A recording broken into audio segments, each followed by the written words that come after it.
Okay. Your Excellencies, ladies and gentlemen, it is a privilege to welcome the many new friends I have had the honor of meeting, as well as my very old friends, with whom I am reuniting for the first time in 45 years. Welcome. I feel honored to have been asked to speak about my time as a student at Tabeetha School during the years 1962 to 1966, especially while I'm still capable of remembering. To be an alumni, laughter in the wings.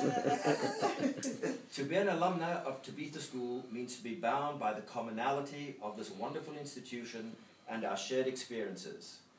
Tonight's gala, in celebration of Tabeetha's 150th anniversary, is a true testament of the strength of its founding principles. Tabeetha's faculty instilled in us a thirst for knowledge, a love of learning, and a desire to try and understand the world around us. This reunion has opened the floodgates full of memories and has taken us all back to a time where life seemed so much simpler and, as we all now realize, very special. When I was asked to speak to you this evening, I was told to keep it under 5 minutes. 5 minutes. As if it is possible to describe to those of you who never knew or met the incredible teachers we had and what it is like to be here. It was those individuals who gave us the many advantages that have shaped us and determined our adulthood. At the time, perhaps, we did not realize what a great gift we had been given. During my first years at Tabeetha, I boarded at the hostel. After the hostel closed, Miss Rosie, our headmistress, arranged with the Mother Superior to allow me to board at the French hospice across the road. It was at the French hospice that I spent my final year at Tabeetha, the esteemed gatekeeper, 50 nuns, and me. Miss J.B. Rosie, OBE, our headmistress, Miss J.B. Rosie, our headmistress, and a truly amazing woman. A woman who commanded respect from all, sometimes without saying a single word. A woman of steely determination, a great educator, and yet, when required, a woman of compassion. She also had a great sense of humor, which one would occasionally glimpse from the corner of one's eye as she turned away, trying to hide the merriment in her eyes and a broad smile. She was a lady who instilled in all her pupils, now scattered to all 4 corners of the world, a lifelong respect for the principles for which she and the Church of Scotland stood. In fact, I believe she positively influenced the future actions of more people than any official representative of Her Majesty's government ever did during that time. I now come to the troops in the trenches. Yes, those of you, past and present, who devoted your time and energy to instill that love of history, language, literature, poetry, and the sciences into our thick skulls. Miss Logan, who during her scripture classes made me sit right in front of her so I would stop talking to the girls at the back of the class. Mrs. Calmy, our kind English teacher, who never raised her voice as she tried to drum the rules of grammar into us. Miss Jean Anderson, who made me appreciate the beauty of poetry, I think I better read it a few times. Yeah. Practically causing the printed page to come alive before my eyes. A woman of kindness and understanding, whom we all now consider a lifelong friend. Miss Andraus made history march right off the pages as she described the battles of 1848 to us. Then those dramatic copper plate etchings of Napoleon's victories found in the history books that I used to color in while she was talking. I have since found out that the name for what I did is called defacing private property, or a C-class felony under the Massachusetts general law. It's amazing what you learn at school. Miss Avot, our French teacher, made it possible for me to order haute cuisine in Quebec City and actually know what I'm eating. And then Pastor Boysen, his Friday debating classes, ordered chaos à la Dante, where 2 sets of opinions battled it out. The catch being you were often required to research and then defend ideas you did not believe in. It was a great way of teaching young minds how to respect the opinions of others. Mr. Muhammad Abu Qaoud ibn Hassan dispensed with ease the science of mathematics. It was as if he had learned it at the feet of the great Pythagoras. Mr. Abu Qa'ud, I must admit, and I'm sure it comes as no surprise to you, that the mysteries of trigonometry are still, for me, shrouded in the swirling mists of Avalon.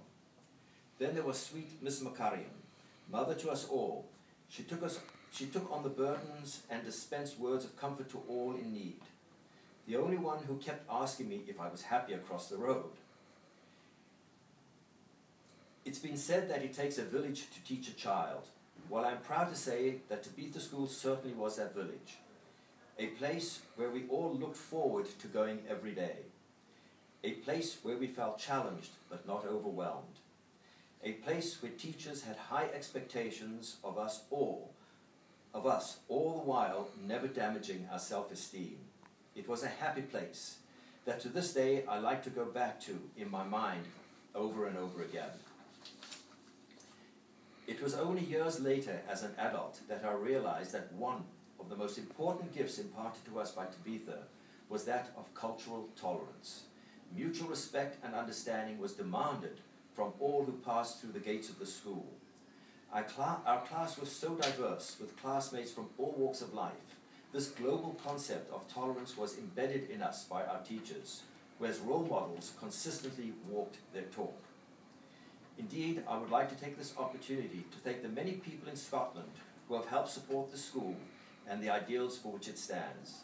I ask those of you who are here tonight, when you go back home, please tell everyone how the small school founded in biblical Jaffa has, with their help, imparted a message that has literally spread around the globe. A message of love, understanding, coexistence, and tolerance. A message that has provided a moral compass to many generations of Tabeetha students to live by, and has made, in no small way, the world a better place. Lest you think your work is over, it is still just beginning. In this current time of upheaval throughout the world, with its newest and latest technology, gadgets and gizmos, the founding principles of Tabeetha School and its missions are today possibly even more relevant. Despite all this new technology and the ability to stay in touch 24/7, there is a feeling of isolation and tumult throughout the youth of our society. Thus, at this juncture in our history, Tabeetha School can continue to help and shape and mold future generations of leaders who will in turn pass on this message of hope and tolerance. I now ask you to remember the amazing pioneers who preceded us, especially the founder of Tabeetha School, Jane Walker Arnott, who gave her best years to bring her vision to life. A vision that reflected her faith in the Lord, a desire to impart learning to others, and especially her determination to better the lot of women in this part of the world. All this in the mid-1800s and in the Ottoman Empire. A vision that has, in the intervening 150 years, gone on to influence the lives of countless individuals, and God willing, will continue for another 150 years. A vision that her great-great-great-grandnephew, Richard Walker Arnott, and his wife Debbie, together with their son, Charles Walker Arnott, yes, the great-great-great-great-grandnephew, who are here with us tonight, will have the privilege and honor, together with the rest of the Walker Arnott family, of seeing their ancestors' vision ushered into the future.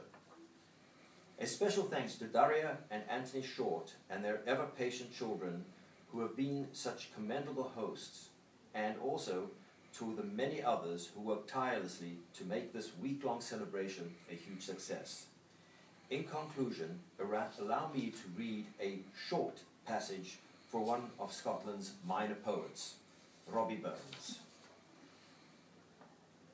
I will not win ye a long conclusion with complimentary effusion, but whilst your wishes and endeavours are blessed with fortune, smiles and favours, I am, dear sir, and with zeal most fervent servant, your much indeed indebted humble servant. Your Excellencies, ladies and gentlemen, students of Tabeetha School, past and present, I thank you very much for honouring us with your presence here this evening.